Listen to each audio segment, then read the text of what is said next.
Spidey, we can see right through you. Here's your look at the new Hasbro Spider-Man Far From Home. This is Concept Series Spider-Man. Yes, and like the stealth suit Spider-Man, this Spider-Man also doesn't have a name other than just Spider-Man. Nonetheless, Peter Parker suits up with enhanced gear to fight his various enemies.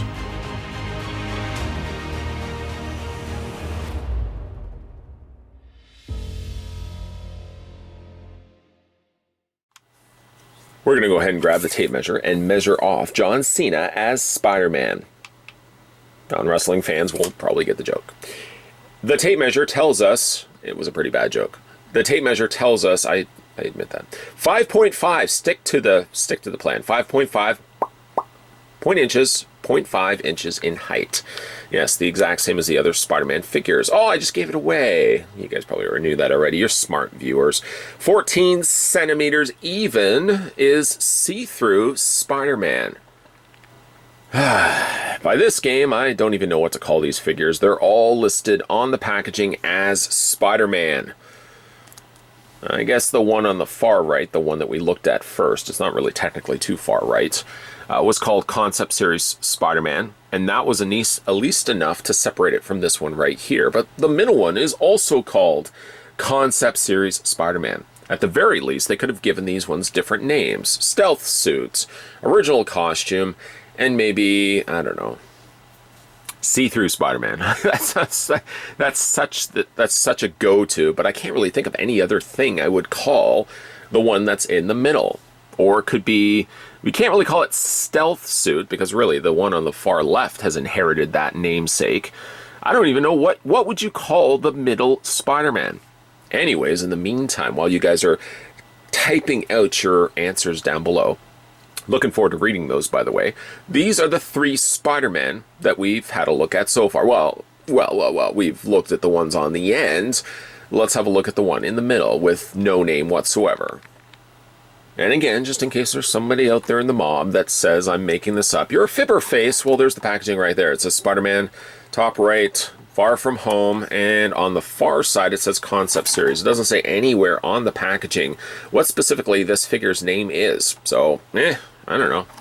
Your guess is as good as mine. Going to put that to the side and completely forgetting to bring in the accessory. Let's have a look at this right now. Kind of looks like something you would expect to see from G.I. Joe, actually, of all things. It's this sort of web shooting blaster.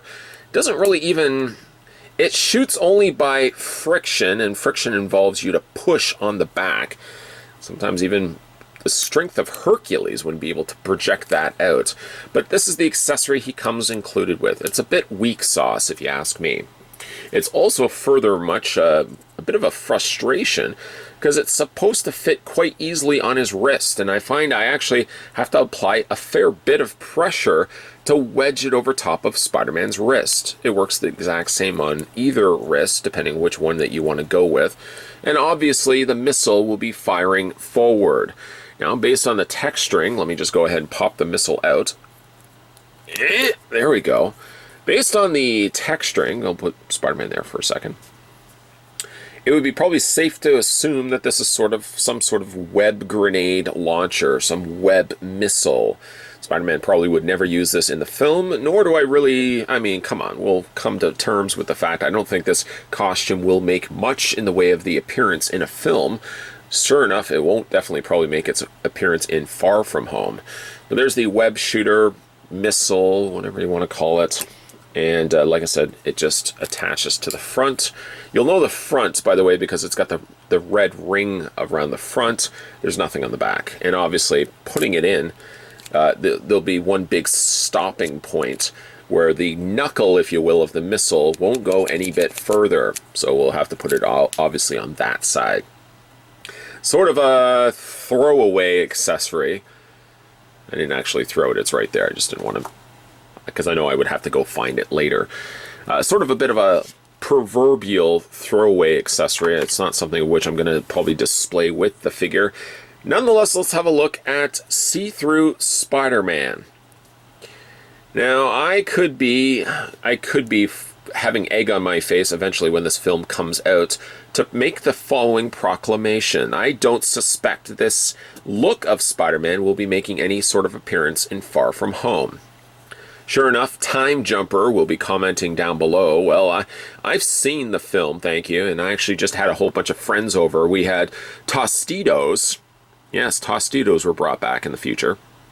And we watched Far From Home once again on Red Ray. By the way, Blu-ray doesn't exist in the future. It's Red Ray discs. They're red, and I don't know. It's just a color thing. It doesn't really do anything more. I mean, everyone's proclaiming it's now 8K. 8K was no different than 6K. I'm just making stipulations, of course, because I'm not a time jumper myself. Or am I?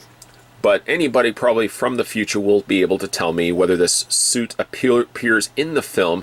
My only guess is I'm going to bring in the concept costumed Spider-Man. And if anything, the only justification for possibly this suit is that whatever suit he has in the film can make him turn invisible. And then I would say, no. No. No, Spider-Man. No, you don't. Up to this point, I can accept for the fact that Spider-Man has all these miraculous abilities that the suit grants him because Tony Stark had designed it. But let's keep some levels of realism here and leave something to Spider-Man to figure out things for himself. We don't need to have every single thing on the suit be able to do something. And I really, really hope, oh please, I really hope he does not turn invisible in the film. This is, of course, I'm sure Hasbro's just decision to make a concept series. It's not really even so much all invisible either. I mean, really, if you look at it, it's only his boots, it's part of his arms, and it's his torso and head. So if anything, it's this part that's in blue that's just going to be waddling. I don't know, somehow Spider-Man can't now walk because he's invisible. But it's this suit, the blue parts, that are going to be the only thing that people are going to see. Oh, right, and your eyes. So again, I really don't get the logic behind this. It kind of comes across a little bit silly, in all honesty. My guess is obviously that they've taken the whole suit and done it in clear plastic, to which then they've gone back in with blues and reds and painted little cues, obviously little points that you're currently seeing on this figure. And it's just strange that he would have, say, for example, see-through feet. Why would he have see-through feet? See-through hands, possibly. I can maybe suspend disbelief for the hands. But what purpose, what benefit would Spider-Man have? He would still leave footprints, right? See-through feet, invisible feet, would still leave footprints. Memoirs of an Invisible Man did tell me this. Chevy Chase did do something positive in his life and told us that even as invisible, you would still leave footprints. So again, I don't know why he has to have see-through, clear feet. Anyways, the head sculpt doesn't look that much different, really, but it seems like it's almost a combination of, let me just bring him in once again, of the concept series regular Spider-Man, at least from the mask standpoint. And then if we also bring in stealth suit Spider-Man, kind of looks like he has similar goggles to that. On the side, though, he's got something that probably would have come from Universal Soldier, or perhaps Spider-Man is playing a little bit of laser tag. It's a bit of a silly-looking figure. I get kids are, of course, going to be going bananas when it comes to these figures coming out, of course, leading up to Far From Home, or even coming home from Far From Home. Kids are going to be wanting to pick up Spider-Man figures. So this kind of hits that threshold of children wanting to pick up and acquire new Spider-Man figures. I think adult collectors probably will likely just pass on these. Although I gotta be admitting, there's something fun to be looking at straight through Spider-Man's head all the way to the other side. Again, there's my hand so you can see what I'm talking about, just in case you don't know how translucent plastic works. I got to imagine that it's also translucent plastic. No, it's actually not. I thought it would have been translucent plastic on the hinges, but I do question whether there's translucent pegs. I can't imagine that the hinges are a blue plastic and that the actual pegs are clear. They're probably the same color right there. So you don't have to worry necessarily that the pegs are going to be breaking. One of the big tried and true negatives of using clear plastic. When companies used clear pegs, that caused problems and ultimately caused the figures to break repeatedly. As for his posability, though, his head rotates all the way around. It hinges up and down, and yes, you can do the head pose. The arms hinge outward, actually all the way up, Let's get them all the way up in the air. Woo! And you can rotate the arms all the way around. Sorry, I forgot this one. Rotate the arms all the way around. He has a bend at the elbow, which also rotates the lower forearm section right here. And once again, like the other Spider-Man figures, he doesn't have a swivel. By the way, also, in case you were wondering, I know what you were thinking. You were thinking, what about his fingers? Yeah, what about his fingers? If they are made of translucent plastic, wouldn't you worry that there's going to be some breakage? Well, it does seem like the plastic is soft enough. I don't know, long term, whether this plastic dries out a little bit could cause these to break. But there's also these little extra little nubbins of plastic. I got one that's sticking out right from the finger, but that's something small. You probably wouldn't even notice it. You wouldn't have even noticed it, I think, in fact, until I had to be the honest Jackson that I am and point that out to you guys. The legs hinge back and forth. That's as far back as they go. So, I mean, technically, you could have him in a walking stance. Kind of a little bit of a sad walking stance. Why so sad, Spider-Man? It's because you can't be... No one can see you up here, but, I mean, again, you're still completely giving yourself away. And like I said, though, the legs move back and forth. That's as far back as they go. That's as far forward as they go. And he does have the peg holes on the undersides of his feet. It's funny, though, that the stealth suit Spider-Man didn't have any problems standing. There's something about this one, though, and if they are making use of, let's just check that once again, possibly they're using the exact same mold head to toe, minus, of course, the backpack. It does cause something about this particular mold of figure to have a standing problem. I never really had any standing problems when it came to the stealth suit Spider-Man, but then to be fair, that was a completely different mold altogether. Well, when it comes to Pepsi Clear Spider-Man, yes, that's actually the name I've decided to go with. Pepsi Clear Spider-Man. Producers are shaking their head right now. That's got to be one of the worst ideas. Well, I'm running with it. I'm running with it. If they're not going to put anything on the packaging, we're running with Pepsi Clear Spider-Man. It's in there. It's in there. I've said it. It's already done. I'm not editing it out. Not editing it out. Pepsi Clear Spider-Man. By the way, Pepsi Clear doesn't taste anything like Pepsi. Come hate on me right now if you will. Ellie Beast, I'm sorry. Pepsi Clear tastes like Sprite. Okay, with a little bit of Pepsi. A little Pepsi aftertaste. Anyways, we're getting sidetracked here. For partially see-through Spider-Man, it's one of those figures that I just don't get. It's obviously one of those figures, obviously, like every other of the basic class Spider-Man figures, geared towards kids. And with that, kids love see-through. I love see-through, too. And I guess maybe all see-through Spider-Man probably would have been a little bit more effective than a third of this. It's not even a third. It's like an eighth. No, we're going to go with a quarter. A quarter.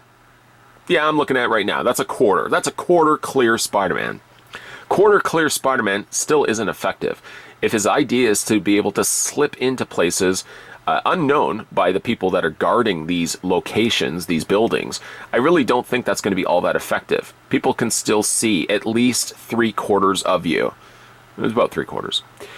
The figure does have the novelty, of course, being of a clear type figure. Of course, it obviously will garner some more looks from the children, but I think of all the figures so far from the basic class Spider-Man Far From Home, this one seems the most ridiculous. It doesn't seem as if it's going to be a figure, of course, of a design that we're going to even see in the film. Oh, please don't. Please don't have Spider-Man turn clear. Don't make him invisible. We don't need to give Spider-Man all these extra abilities. Don't make him invisible. Don't make him invisible. Don't make him invisible. So if he obviously, and I can only hope he isn't going to be invisible in the film, this is the only way that you're going to be able to get Pepsi Clear Spider-Man. We're still going to run with it. It's already in there. If you guys are interested in picking up Pepsi Clear Spider-Man or any of the other Spider-Men figures, it's actually still Spider-Man. It's not pluralizing. It's not multiple Spider-Man. It's one guy, and it's just a lot of them. So it's still Spider-Man. If you're interested in picking up any one of these, this final looks, by the way, is falling apart. You can find them currently at retail stores.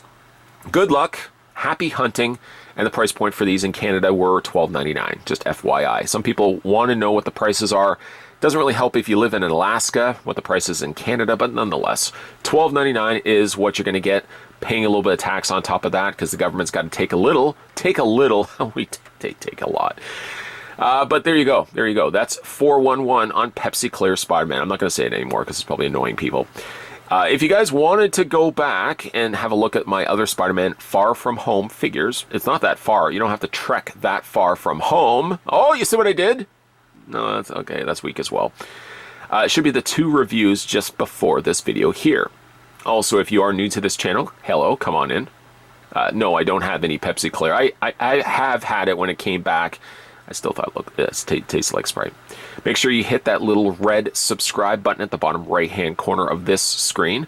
And also, make sure you turn on your bell notifications, because that's apparently something that YouTube asks that you do right now. I think that's kind of ridiculous. But either way, let me know what you guys think of the figure down below. What would you also name this figure? Let's have a little bit of fun. I want to see what you guys come up with. You guys are all creative, imaginative viewers. Let me know down below what you guys would name this character. Pepsi Clear Spider-Man's already taken. I claim Pepsi Clear Spider-Man. You can't go with Pepsi Clear Spider-Man. Let me know down below, guys, and stay tuned, because we're still going to have a look at Molten Man. Yeah, gave it away. Totally gave it away. He's going to be coming up in the next review. Now, I'm going to totally fake you guys out. Maybe I won't even put him in the next review. Okay, he'll be in the next review. See you guys next time. Thanks for watching.